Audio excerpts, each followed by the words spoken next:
Reading the Bible allows a person to not only be freed from corruption and sin, but it also empowers us to live godly lives following Jesus Christ. Good morning, I'm Pastor Ernie Lewis of the Blue Point Church in Sisney, Illinois, with your thoughts for Friday. We know the benefits of learning and obeying the Word, but Peter describes how this helps the Christian to overcome sinful temptations and to actually live righteously.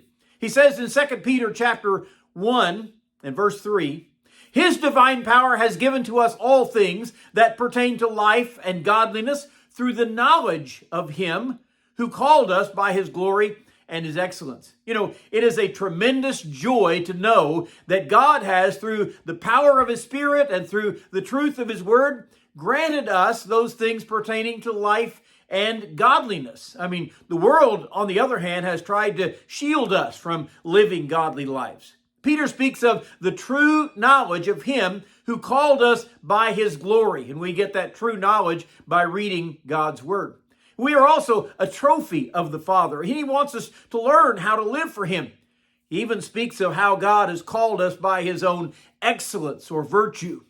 He wants to make sure that we succeed in following Him and obeying His truths. So he says in verse 4 of 2 Peter chapter 1, by which have been given to us exceedingly great and precious promises, that through these you may be partakers of the divine nature, having escaped the corruption that is in the world through lust.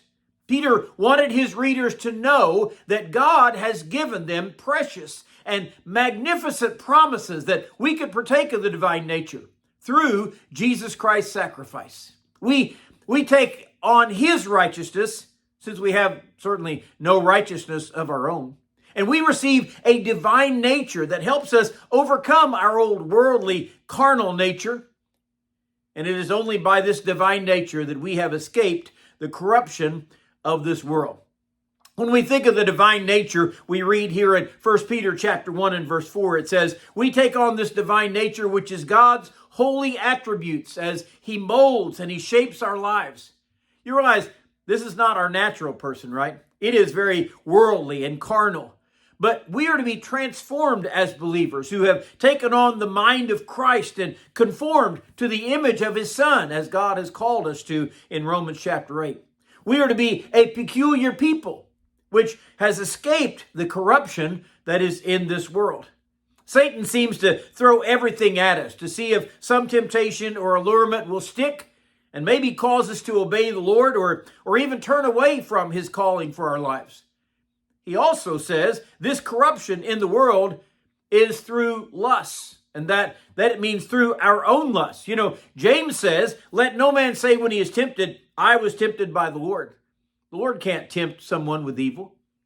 But each one is tempted when he is drawn away by his own lusts and enticed. It's those things that are in our heart and in our mind that draw us away from God. So when we read God's Word and we become partakers of God's divine nature, we can escape this world's corruption and learn to live in obedience to God's commands, which He has called us to, and He is seeking to transform us to be that new person.